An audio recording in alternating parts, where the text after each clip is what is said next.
Back down memory lane. We can't afford this song. Okay. All right.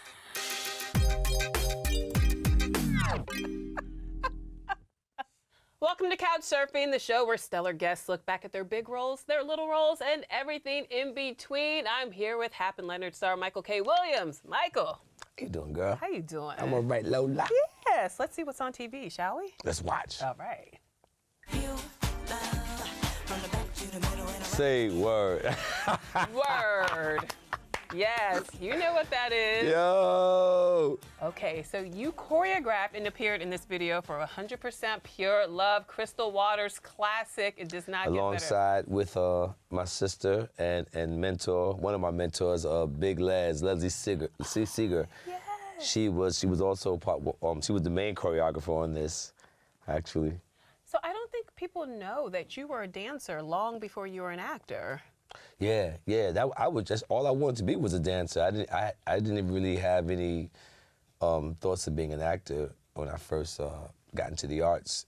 I just was having so much fun traveling the world and dancing for, beautiful people like Crystal Waters, Technotronics, Jackie K, and Technotronics, Maya Harris, CeCe Penningston. Oh, yes. I mean, yeah, man, I had a lot of fun out there, man. A lot of fun. Genuine.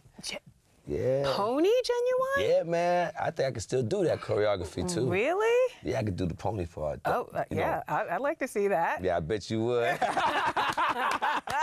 I'd like to see that right now. I leave my pony to the stable. Okay.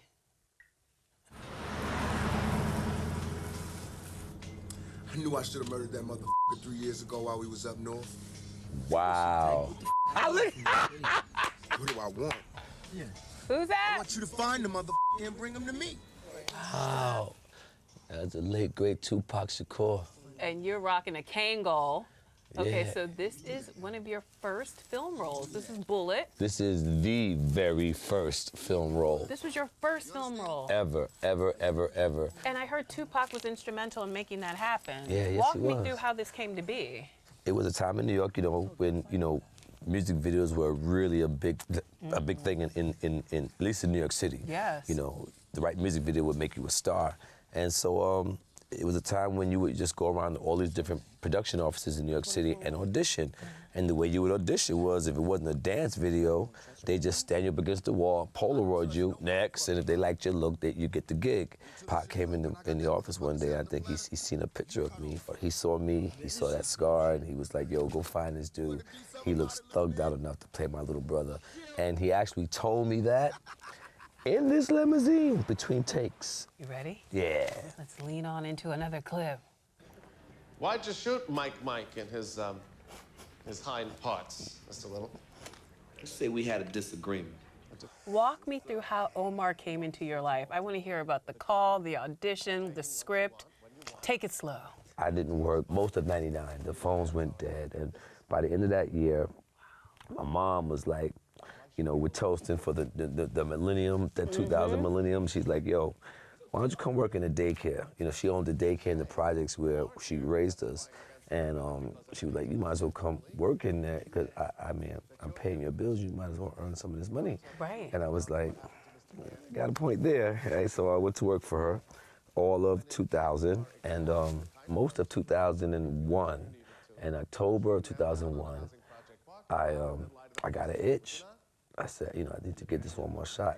And I asked my mom to lend me some money, let me, reinvent my package, because I had been off the scene for almost 2 years, and let me see what happens, what response I get. If it's cold, then that's it. You got me 100%. It could be a family business. We changing Pampers in the projects. I got you, Mom. It's gonna be me and you, baby. Yeah. When January rolled in and February came around and no phone calls, not one, and I spent all this money on inventing this package, it was just a really dark time in my place. And I kind of slipped into a depression.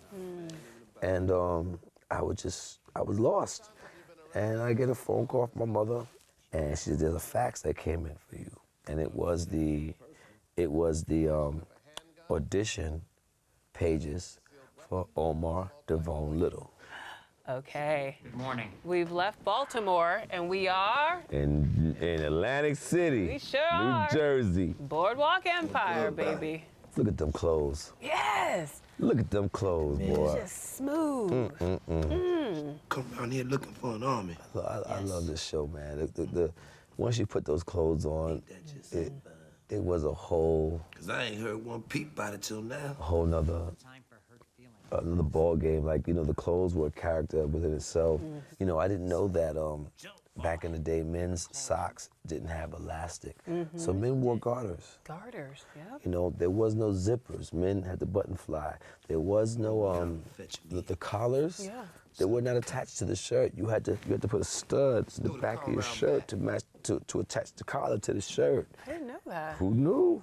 Who knew? You know, the top button here was not attached either. That was also another stud, a little brass stud that you put through the hole.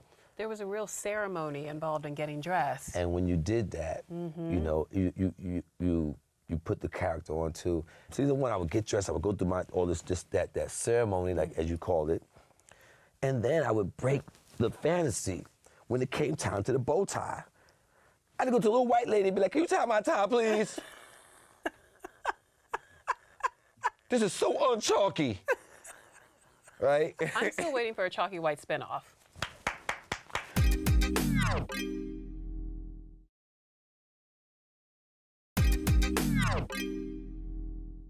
Next clip, shall we? Yes, do it. This is Intro to Biology. Wow. I'm your professor, Dr. Marshall King. This is my first time I got to see.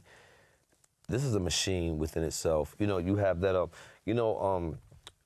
Good television, good writing is all about the rhythm, the beats, the rhythm. You know, the pacing. Right. And comedy is probably at the top of that list of like difficult rhythms to capture and improv and have that wittiness on.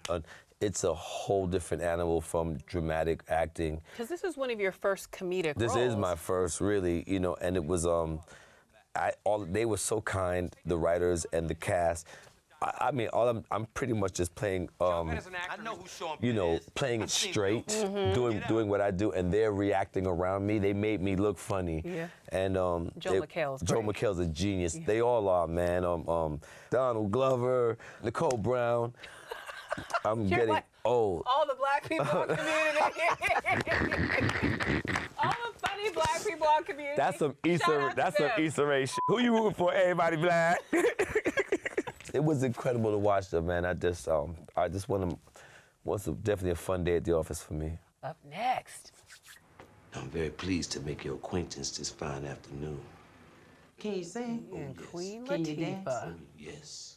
Auditions for the show are over. I ain't auditioning for no show. I'm auditioning to be your man. Wow. You two have a palpable chemistry. I mean, that scene was electric. And you've known Queen Latifah forever. You call her Dana. Yeah, I love her, man. I love me some Dana. That's Lady O right there. Yeah, man. I've known Dana since she was 17 years old.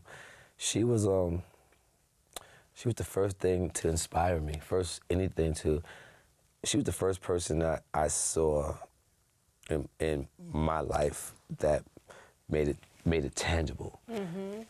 I remember when the last times I had seen her, she came out my spot in Brooklyn, and she was like, "Mike, don't tell nobody, but I'm gonna get a record deal. I got a record deal. I'm about to, make a record, and things are gonna change in a minute." And I was like, "Hey, girl, get that record deal. Be all you can be. Yep, sing, girl, sing." Right? And I went, and I had went and handled my business to get my head together. I came back like about 13 months later, back to the city, and I went looking for my friend, like, "Yo, with Dana." They was like, "You don't know?" I said, "No, what?" I said, "Yo, man, Dana on the radio, bro. Like, she got a record. Dana, that's Queen Latifah now." I said, "Queen, like, what, the cool?" Like, Queen Latifah. Hap and Leonard.